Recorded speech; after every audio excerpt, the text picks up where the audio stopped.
chibai le vek ule politics sung chang Facebook lama an post then khat te hi toy te in thlir ho le lok te ang market tha repa chu market nei tu ten zan la ya an phone thin in tia lo aron tia video toy te enang le market tha chu ti rem thelo re ta sik khobota pod fen ching nen ke san va kan va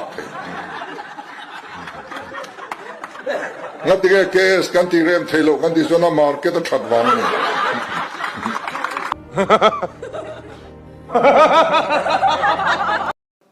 MNF sarkar lai khane boka na tho tor chon pe man emang chumo aron tia video toy te en chun zamang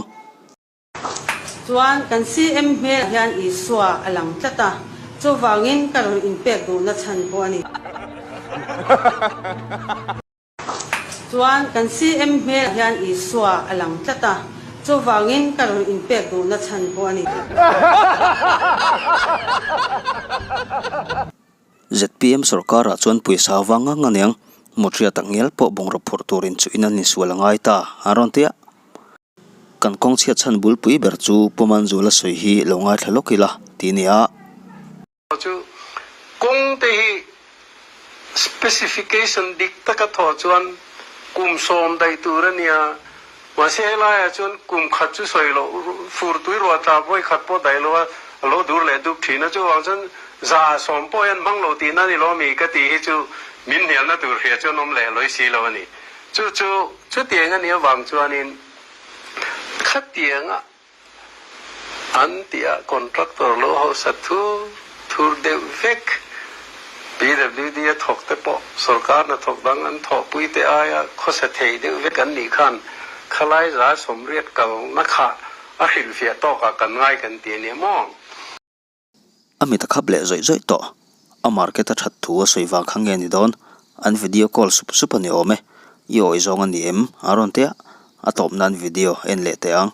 video call la chuan moi lo de nek alo chata chu a che moi lo chu le lamin an lo la ru report rega chu dik lo taka moi sangian chu lok men nan an man ka thi la ni ya video call hi ta long hem ho mai thina ni san po ka ne mo sa ta do ha ta blog sara Alaya number ta anh này nghe đi hắn khi miễn về tôi biết tôi tên là mỏ anh đuổi nghe đi mấy chưa kia nhá anh cái số anh học thế mà vào tập tập anh đi này lâu suốt cái mỏ tiền cho nên để coi anh để nó có tốt cái sao gặp lúc thôi giống sao đi sản xuất những cái này Iswan antara kita besar dengan ini, cucu angmani mau tua min dia di bawah karim apa, pelajari oman ini karim dia ni. du tok le phot mayang o in ngai dan te comment lama in lo soi le thau don ya clear tu te in zawai chunga lom thu kan soi